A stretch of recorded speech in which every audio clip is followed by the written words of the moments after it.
Hi, good morning. Yesterday you learned how to use preposition, and today we'll know about preposition in details. As I told you yesterday, वो सब जो हम कल बात कर रहे थे preposition के बारे में, टाइम के कमी की वजह से पूरा नहीं बताया जा सका था because of lack of the time. We couldn't cover all the prepositions. Okay, so आज इस वीडियो में सारी prepositions को कवर करेंगे. बिल्कुल स्टार्टिंग से फिर से स्टार्ट करते हैं एक बार फिर, जैसे कल हमने सीखा था ऑनलाइन क्लास में. Use of prepositions. कौन सा पेन ठीक रहेगा पहले यही डिसाइड किया जाए. अपना रेड ही सही है. Okay, let's start. A preposition is a word placed before a noun or a pronoun to show in what relation the person or thing denoted by its stands in regard to something else. जैसा कल आपको मैंने दूसरे शब्दों में बताया था कि preposition is a word used before a noun or a pronoun and tells the relationship between the formal one and letter one. यानी पहली प्रीपोजिशन से बाद की प्रीपोजिशन के बारे में रिलेशनशिप बताती है और आती है हमेशा नाउन या प्रोनाउन से पहले. वही ये कह रहे हैं कि preposition is a word placed before a noun और प्रोनाउन, है ना, to show in what relation the person और thing denoted by its stands in regard to something else. एक शब्द जब दो संज्ञा सर्वनाम के बीच स्थान की दृष्टि से कुछ संबंध बतलाते हैं प्रीपोजिशन कहे जाते हैं. तो कल मैंने बड़े अच्छे से उसमें लाइव क्लास में आपको समझाया था, आपको याद है कि किस तरह से ये रिलेशन बताते हैं. जैसे he is sitting on the floor, वह फ्लोर पर बैठा हुआ है, तो द फ्लोर नाउन है और ही प्रोनाउन है ना. तो इन्होंने कहा किसी नाउन या प्रोनाउन का आपस में संबंध बताते हैं किसी नाउन या प्रोनाउन से पहले आके. तो ये जो ऑन है ये है प्रीपोजिशन. और ये प्रीपोजिशन क्यों है वो मैं आपको बताता हूँ. क्योंकि वह लड़का बैठा हुआ है. अब बैठा हुआ है, अभी तक बात इस लड़के तक ही सीमित है, ठीक है ना. और अगर हम कहीं वह लड़का फ्लोर पर बैठा हुआ है तो फ्लोर का संबंध, फ्लोर का रिलेशन इस प्रोनाउन के साथ जोड़ दिया है इस ऑन ने, इस पर ने, है ना. इसे हिंदी में पर कहते हैं ना. तो लड़का और फ्लोर नाउन है और लड़का प्रोनाउन है, ही प्रोनाउन है. तो लड़का फ्लोर पर बैठा हुआ है तो फ्लोर से रिलेशन जुड़ गया है ही का यानी प्रोनाउन का. किसके द्वारा? ऑन के द्वारा, ऑन के थ्रू, है ना.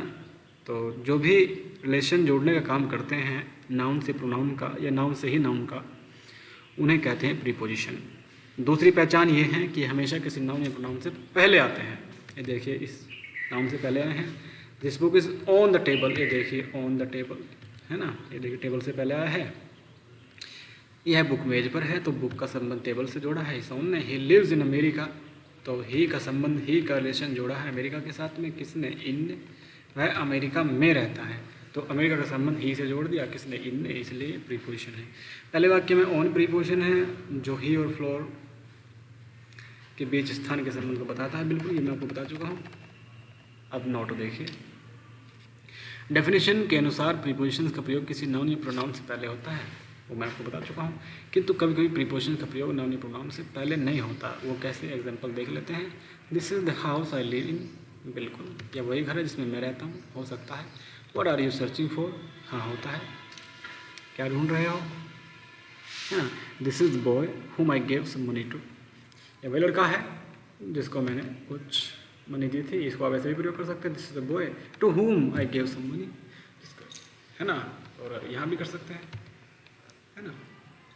आप इसको सेकंड को ऐसे लिख सकते हैं, what are you searching for या what for are you searching, है ना.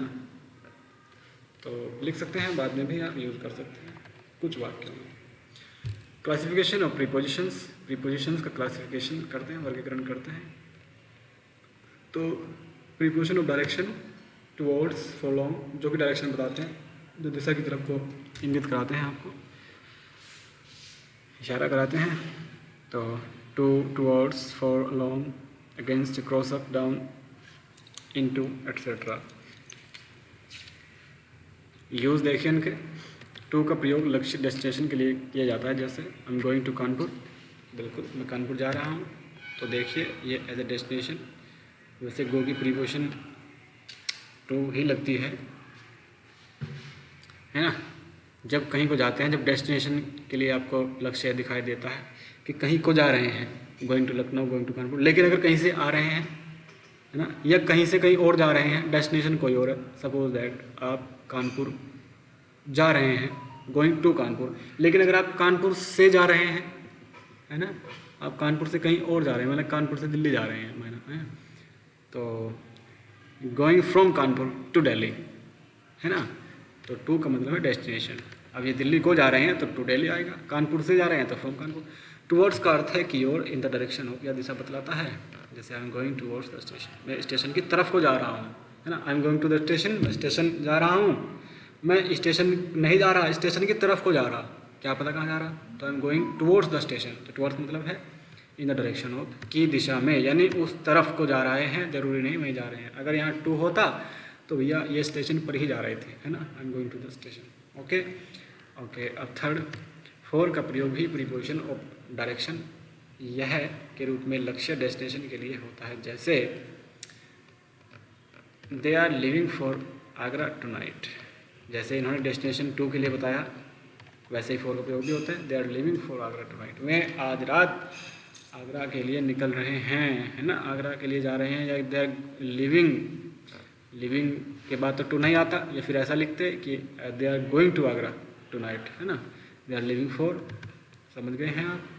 अलोंग यानी के साथ, जैसे ही walks along the bank of the river, वह रिवर के बैंक यानी नदी के किनारे के पास पास घूम रहा है, के साथ साथ घूम रहा है, उस किनारे के साथ साथ वह चल रहा है ना। He walks along the bank of the river, के साथ। तो अगेंस्ट का प्रयोग आपको पता है, आप करते भी हैं, इंग्लिश के वर्ड्स यूज़ करते हैं अगेंस्ट, हिंदी में तो बोलते नहीं। तो जैसे किसी चीज़ का अपोजिट होता है, कोई किसी चीज़ के विरुद्ध या खिलाफ होता है, जैसे प्रतिकूल अपोजिट, है ना। तो it is difficult to walk against the wind, हवा के अगेंस्ट चलना, हवा के खिलाफ चलना बड़ा डिफ़िकल्ट होता है। और दूसरा अगेंस्ट का क्या मीनिंग है यहाँ पे,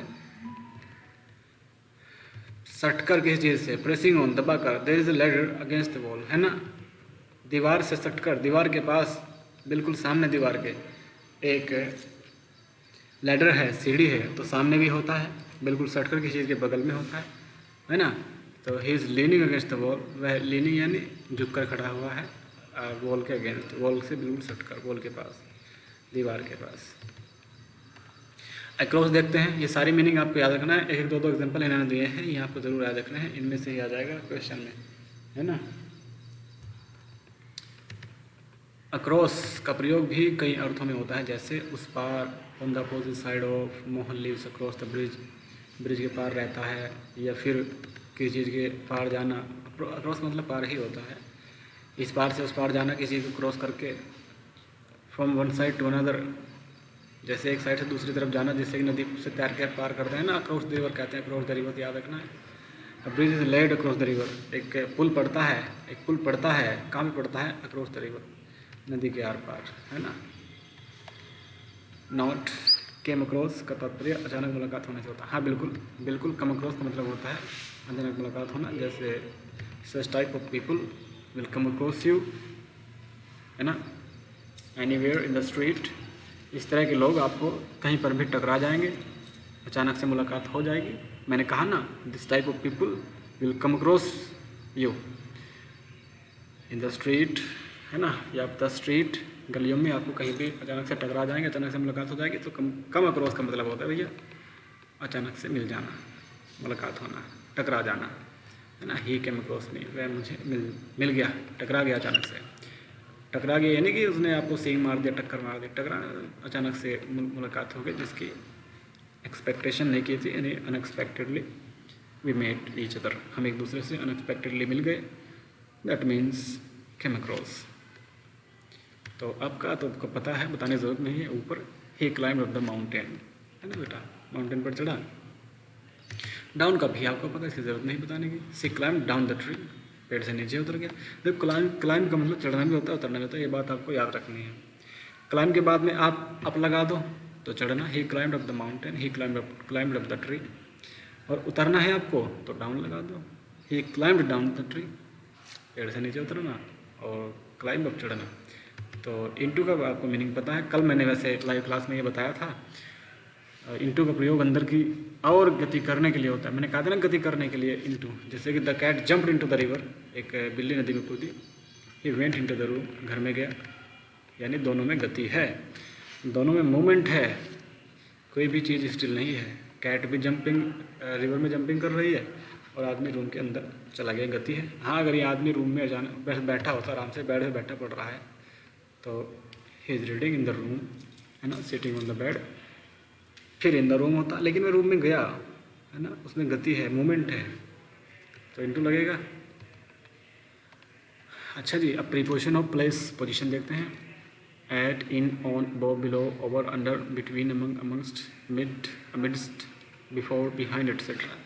ये होती है प्रीपोजिशन ऑफ प्लेस, यानी स्थिति और स्थान दर्शाती है। जैसे अमंग कोई चीज़ कहाँ है, किसी चीज़ के अमंग है, बीच में है, या फिर बिटवीन है, बीच में है। तो चीज़ें क्या है, पोजीशन दर्शाती है कि चीज़ की स्थिति क्या है, चीज़ है कहाँ। या फिर स्थान दर्शाती है, प्लेस दर्शाती है। जैसे बिहाइंड है ना, पीछे है, बिफोर मतलब सामने होता है, सामने है। तो यूज़ देखिए, सारों का यूज़ मिलेगा आपको। बहुत सारी प्रीपोजिशंस है, इनमें से ही आपका एग्जाम में पक्का मिल जाएगी। आप इसको ध्यान से पढ़िएगा वीडियो को, जहाँ आपको बेटा पॉज करना है, पॉज करके भी आप आराम से पढ़ सकते हैं। आप इनको नोट डाउन भी कर सकते हैं बच्चे, हैं ना। फिर आप याद करने की तो ज़रूरत ही नहीं है, मैं आपको बताता हूँ क्या करना है। इसको आप कहीं लिख लीजिएगा या स्क्रीनशॉट ले लीजिएगा, और इसको बार बार पढ़ना है, बार बार पढ़ते रहना है। तो जब आप इसको कोई 4 से 5 बार पढ़ेंगे या उससे ज़्यादा 8-10 बार पढ़ेंगे, वो आपकी फैसिलिटी के अकॉर्डिंग जो भी आपको ठीक लगे, आपके खुद याद हो जाएगा, और आपके ये चीज़ें व्यवहार में आ जाएगी, आपके बिहेवियर में आ जाएगी। तो रटने से कुछ नहीं, बस आपको बार बार पढ़ते रहना है, वो आप खुद याद हो जाएगा। तो एट का प्रयोग छोटे स्थानों के लिए होता है, जैसे he lives at Behat, Behat पता है ना, ये जगह का नाम है, हमारे यहीं है सहारनपुर में ही, जहाँ पे शाकुंभरी देवी के मंदिर में आप जाते हैं, बेहट है, बेहट की साइड है ना। तो he lives at Behat, Behat में रहता है, तो छोटा कस्बा है इसलिए एट लगा है। Mohan is at home, Mohan घर पे है। एट होम तो हमेशा याद ही रखना है। इन होम हमेशा रॉन्ग होता है, कभी इन होम नहीं होता, एट होम हमेशा होता है, घर पर। ये तो प्रीपोजिशन फिक्स होती है कुछ नाउन से पहले। इनका प्रयोग बड़े स्थानों के लिए किया जाता है, जैसे my brother lives in Delhi, Delhi काफ़ी बड़ी सिटी है, नेशनल कैपिटल भी है। तो my brother lives in Delhi, मेरा भाई दिल्ली में रहता है। तो इन दिल्ली आया, एट दिल्ली क्यों नहीं आया, क्योंकि दिल्ली तो बिग सिटी है, कोई छोटा मोटा कस्बा होता है, जैसे एट जलालाबाद, एट थाना भवन, एट नानौता, है ना, या आपके किसी गांव का नाम, उससे पहले एट लगेगा, आपके घर से पहले एट लगेगा, एट होम। लेकिन अगर कोई बड़ी सिटी है तो भैया इन लगाइएगा। His father lives in America, ये देखिए अमेरिका में रहते हैं इसके फादर, तो ऐसा थोड़ा लिख दो कि लिव्स एट अमेरिका, वो गलत हो जाएगा। तो लिव्स इन अमेरिका बड़े नगरों के लिए। ऑन का प्रयोग स्थान बताने के लिए होता है, जैसे the books are lying on the table, कल बता चुका था लाइव क्लास में, on the table. There is a cap on the his head, उसके हेड पर कैप है। फोर्थ, अबव तथा बिलो का प्रयोग लेवल बताने के लिए होता है, जैसे अबव तथा बिलो का प्रयोग लेवल बताने के लिए होता है, भैया ऊपर है कोई चीज़, नीचे है, लेवल क्या है। This work is below the dignity, dignity प्रतिष्ठा, गौरव, मर्यादा, है ना। तो ये जो काम है ना, ये उसकी डिग्निटी से नीचे है। This work is below his dignity, यानी यह काम उसको सूट नहीं करता, यह काम उसकी इज्जत से नीचे है ना, below his dignity. His expenditure is above his income, ये भी सेम वाक्य है, ये अबव का है, वो बिलो का था। उसके जो खर्चे हैं, एक्सपेंडिचर है, वो उसकी इनकम के ऊपर है, यानी लेवल बता रहे हैं। इनकम जो उसकी इनकम है उससे, उसके लेवल के हिसाब से ज़्यादा खर्चा करता है। ऊपर भी लेवल बताया है, उसकी डिग्निटी से नीचे है उसका काम। तो ही इज़ अबव 50, 50 से ज़्यादा हो गया है, 50 वर्ष से ज़्यादा की उम्र है। मोहन इज़ बिलो 20, मोहन में 20 से भी कम है। तो ओवर तथा अंडर का प्रयोग वर्टिकल पोजीशन बताने के लिए होता है, जैसे the aeroplane is flying over my head, तो अंडर का आपने देखा ना, कोई चीज़ ऊपर होती है या नीचे होती है मगर टच नहीं कर रही होती, तो ये आपको वर्टिकल पोजीशन, यानी वर्टिकल मैंने आपको एक बार बताया था ना, इस तरह होता है वर्टिकल, है ना, और ये होता है हॉरिजॉन्टल। तो आपको वर्टिकल पोजीशन बताती है, यानी बिल्कुल है इस तरह से। अगर कोई चीज़ यहाँ है तो बेटा वो ओवर है, और जो चीज़ यहाँ है वो अंडर है ना, वर्टिकल पोजीशन बताती है। तो aeroplane is flying over my head, वैसे मैं कल आपको बता चुका था ये दोनों प्रयोग, और a cat is sitting under the table, कल लाइव क्लास में सब हो गया था फिर भी। तो बिटवीन, अमंग, बिटवीन ये भी हो चुका था, दो व्यक्ति वस्तु के लिए होता है, जबकि अमंग का प्रयोग दो से अधिक व्यक्ति वस्तुओं के लिए किया जाता है। Distribute this apples between Mohan and Sohan, Mohan and Sohan are two person, so used here between. Distribute these apples among the students. So we don't know here how many students are there. So it will be right to use here among, है ना, among का प्रयोग करना ठीक रहेगा, क्योंकि हमें पता नहीं आदमी कितने हैं, स्टूडेंट्स कितने हैं। सोहन और मोहन तो दो है, इसलिए हमने बिटवीन का यूज़ किया है। और बिफोर सामने आगे, जैसे ही इज सिटिंग बिफोर में, मेरे सामने बैठा हुआ है, बिफोर का मतलब सामने मैं बता चुका हूँ। और Mohan appeared before the teacher, Mohan teacher के सामने है, अपीयर है, दिख रहा है ना, टीचर के सामने दिखाई दिया या बैठा हुआ है। बिहाइंड तथा आफ्टर दोनों का मतलब पीछे होता है, लेकिन अंतर देखेंगे। बिहाइंड का प्रयोग स्थिर अवस्था के लिए होता है तथा आफ्टर का प्रयोग गति की अवस्था के लिए होता है। जैसे there is a temple behind the college, college के पीछे एक मंदिर है, मंदिर में कोई मूवमेंट नहीं है ना, बिल्कुल स्थिर यानी स्टिल है। और the police are running after the thief, police चोर के पीछे भाग रही है, पुलिस भी चोर के पीछे है और मंदिर भी कॉलेज के पीछे है, मगर मंदिर there is no movement in the temple and police is running, है ना, so there is a movement in the running of police, police के भागने में मूवमेंट है चोर के पीछे, इसलिए यहाँ आफ्टर आएगा। रनिंग बिहाइंड द थीफ मत लिख देना, रनिंग आफ्टर ठीक है। और टेम्पल सिचुएटेड है, एक जगह है, इसलिए बिहाइंड का प्रयोग होगा। प्रीपोजिशन ऑफ टाइम देखते हैं। At, one, at, on, for, since, before, after, within, till, by, during, ये क्या है, फ्रॉम, एट्सेट्रा। तो देखिए यूज देखते हैं इनका। एट द प्रयोग, एट का प्रयोग घंटा आवर के लिए होता है, जैसे ही केम हियर एट 4 o'clock, बिल्कुल ये टाइम दर्शाने के लिए आपका एट लगेगा। At 5 o'clock, at 10 AM, at 9 PM, इस तरह से। He was reading a book at 10 AM, 10 बजे एक बुक पढ़ रहा था। At dawn, at daybreak, at sunrise, at noon, at sunset, at night, at midnight, ये कुछ एग्जाम्पल्स दिए हैं, ये आपको याद रखना है। ऑन का प्रयोग दिन तथा तिथि से पहले होता है, जैसे किसी तारीख से पहले होता है ना, ये किसी दिन से पहले होता है, जैसे ये should attend the meeting on Sunday, है ना, ऑन संडे याद रखेंगे, बस बाकी सब हो जाएगा। He will open the shop on 22 October, है ना, 22 October ऑन, तो किसी डेट से पहले या किसी दिन के नाम से पहले, आप बस इतना याद रख लेना, बाकी याद हो जाएगा। फोर का प्रयोग पीरियड ऑफ टाइम के साथ होता है, जैसे he has been playing for 2 hours, ये टेंसेस में आपको पढ़ा दिया जाएगा, फिलहाल आप यहाँ देखिए। He has been playing for 2 hours, 2 घंटे से खेल रहा है, यानी पीरियड ऑफ टाइम है, मतलब 2 घंटे, मतलब पॉइंटेड टाइम नहीं है, हमें नहीं पता है कि वो 2 घंटे कौन से की बात कर रहे हैं बेटा, 12 से 2 की बात कर रहे हैं, या 11 से 1 की बात कर रहे हैं, या 9 से 11 की बात कर रहे हैं, या 8 से 10 की। वो जो घंटे हमारे लिए पीरियड ऑफ टाइम यानी अनिश्चित टाइम है, तो अनिश्चित यानी वहाँ फॉर का यूज़ करेंगे और सिंस का यूज़ करेंगे निश्चित के, भी बताऊँगा। They have been working in the office for 6 hours, 6 घंटे, वही 2 घंटे और 6 घंटे में कोई अंतर नहीं, एक ही बात है, हमें ज्ञात नहीं घंटे कौन से हैं, निश्चित नहीं है। और सिंस का प्रयोग होता है निश्चित समय के लिए, यानी पॉइंट ऑफ टाइम के लिए। तो जैसे he has been living in this town since 1990, अब 1990 तो एक ही बार आया है बेटा, है ना, इसलिए वह निश्चित है, पॉइंट ऑफ टाइम है। तो ये नहीं है कि 1990 कौन सा है, एक ही है, निश्चित है, तो वहाँ सिंस लगेगा।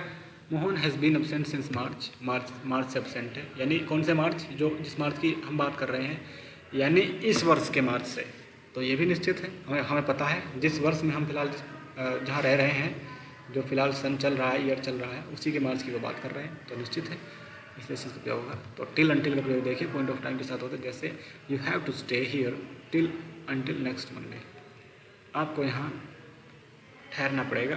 कब तक? आपको ठहरना है तक, है ना। दोनों का सेम मीनिंग है। अनटिल नेगेटिव होता है, टिल पॉजिटिव होता है।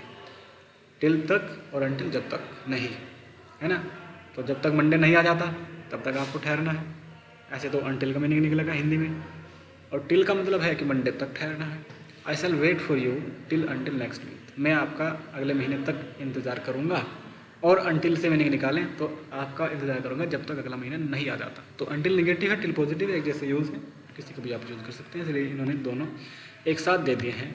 तो ड्यूरिंग का प्रयोग अवधि ड्यूरेशन बताने के लिए किया जाता है। जैसे ही आपको पता है कि ड्यूरिंग मतलब होता है के दौरान, what will you do during the winter vacation, सर्दियों की वेकेशन के दौरान आप क्या करोगे, है ना। तो सम अदर प्रीपोजिशंस, ये कुछ अदर प्रीपोजिशंस हैं, इनको भी एक बार देख लेते हैं।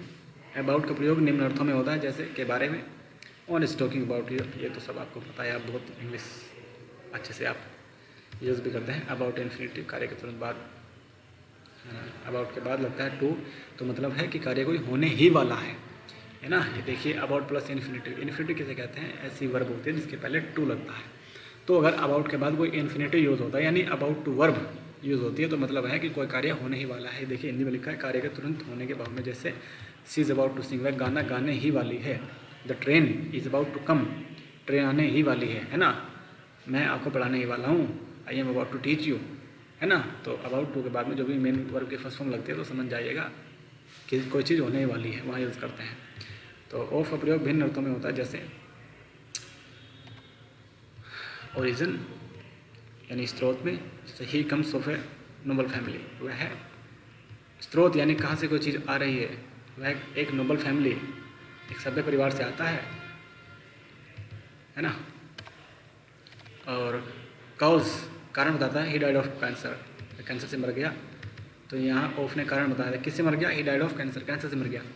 तो ये तो आपको आपका दूसरे तरीके से भी याद कर सकते हैं, जैसे किसी बीमारी से आप कोई मरता है तो डाइड ऑफ, जैसे died of cholera, died of cancer, died of कोई भी बीमारी, डायबिटीज़, डाइड ऑफ डायबिटीज़, है ना। तो डाइड ऑफ बीपी, कोई भी बीमारी का नाम आप लेना तो डाइड ऑफ का यूज़ होता है, याद रखना है। किसी वस्तु का कोई भाग अंश, this is the sky of A car, एक कार का, ओम सॉरी की, this is the key of A car. हाँ, इसका मतलब आपको पता ही है, यानी का के अर्थ में किसी वस्तु का कोई भाग अंश, किस चीज़ का, जैसे फिंगर ऑफ अदिति, अदिति की उंगली, या बुक ऑफ, या किसी चीज़ की कोई पोजीशन बताना हो, पोजीशन नहीं, पोजीशन यानी अधिकार, जैसे लैपटॉप ऑफ अंशिका, है ना, mobile of you, yours, mobile of Anjum. तो किसी का भी नाम लेना है तो वहाँ भी का के अर्थ में यूज़ होता है। और जैसे this is the key of A car, यह कार की चाबी है। तो यही आपकी प्रीपोजिशन थी आज के लिए। इसको आप बार बार पढ़ना है बेटा, इसी में से आपका एग्ज़ाम आ जाएगा। आप बिल्कुल निश्चित रहिए, डोंट वरी, टेंशन न लेनी है, ठीक है। और आपको ब्लैंक मिलेगा 9th और 10th में, और उसके बाद में 3 ऑप्शन दे भी सकते हैं, नहीं भी, ये भी आप पक्का कर लीजिए। उन 3-4 ऑप्शन में से एक सही, एक प्रॉपर पोजीशन आपको चुननी है। तो अगर आप रेडी हैं चुनने के लिए प्रीपोजिशन को, तो फिर तो आपके मार्क्स को काटने वाला है ही नहीं। ओके, तो तैयारी करते रहेंगे और कल मिलते हैं लाइव क्लास में। Thank you for listening, goodbye, take care of you.